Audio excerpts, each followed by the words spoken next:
Assalamu alaikum and welcome to Solutions Nerds. In this video, I'm going to show you how you can reverse integer in Java and you can implement that in your own language. So without wasting any time, let's get started. In here, for example, we have integer x, a value is 1, 2, 3, and we need to reverse it and return 3, 2, 1. Now how we can do that? I will define a function here that will be static and return type will be integer, name will be reverse int, and it will accepting an integer n as a parameter. First of all, we will check if n double is equal to 0. We'll simply return 0 here. After this, we will check if this n parameter is not exceeding from the integer maximum value or decreasing from integer minimum value. For that, we will define two variables. First will be integer and name will be, for example, I max is equal to, and we will call integer here and it will give us the max value of the integer. And for the minimum value, we will say end and name will be imin is equal to integer dot main value here.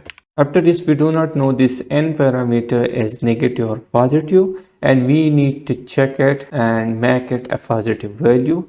We will use a math class for it and make it absolute, and for that we need to define another variable. For example, it will be t is equal to, and we will call our math class and the function will be absolute, and we will transfer our n here. After this, for our results, we will define a long because it is really good to check any overflow value, and that will be our or here. Our results is equal to, and right now it will be 0 here. After this, we will check if n is greater or equal to I main value. If it is greater than I main value also, or n is less than or equal to or I max value. If it does, we need to reverse it. In here, we will use a loop. Here I will use a for loop, and it will be integer I is equal to, and it will be equal to our absolute value, that is d, and I is greater than 0. At the end, we will say I divided by is equal to 10. And why we are dividing it by 10? Because we are dealing with the digits. We will get every single digit here like 3, 2, 1, and later on I will show you how it works. In here, we will say our or is equal to or, and then we will multiply it by 10 because we are dealing with digits. Then we will plus it, and after this we will say I, then percent, and percent always give us the remainder, and we will divide it by 10. Then we need to check if results, which is or, is not exceeding from the I max or is decreasing from the I min. We will simply return 0 here.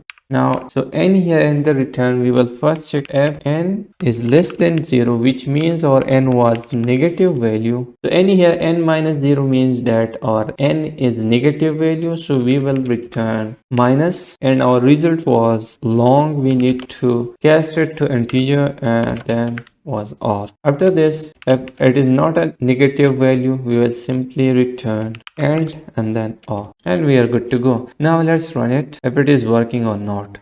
So in here it's successfully working. We transfer 1, 2, 3 and it return 3, 2, 1. Now how it working, let me show you the step-by-step process. So in here you can see at the initial value I is equal to 1, 2, 3 and results was 0. At the first iteration, what it does, 1, 2, 3, then percent 10 is equal to 3, which means percent always give us the remainder of the number. When we divided 1, 2, 3 by 10, it will give us the remainder 3. At the initial value result was 0. When we multiply it by 10, it will be 0 and then plus 3. So our results will be 3. And for the condition, when we divide 1, 2, 3 by 10, it will give us 12 because integer is not supporting any decimal numbers, and results will become 3. At the second iteration, we will 12% 10, which the remainder will be 2, and results was 3. When we multiply 3 with 10, it will be 30, and then plus 2, it will be 32, and 12 divided by 10, it will give us 1, and results become 32. At the third iteration, I percent 10, it will give us 1 as a remainder, and our results comes 32. When we multiplied it by 10, it will will give us 320, and when we plus 1 to it, it will be 321. And here when we divide 1 divided by 10, it will give us 0. If the condition was I is greater than 0, so our loop is finished here and the results become 321. So this was the process how you can reverse any integer and return its value like this. And if you have any question, comment down below. Hope you liked the video. Don't forget to subscribe. Thanks for watching.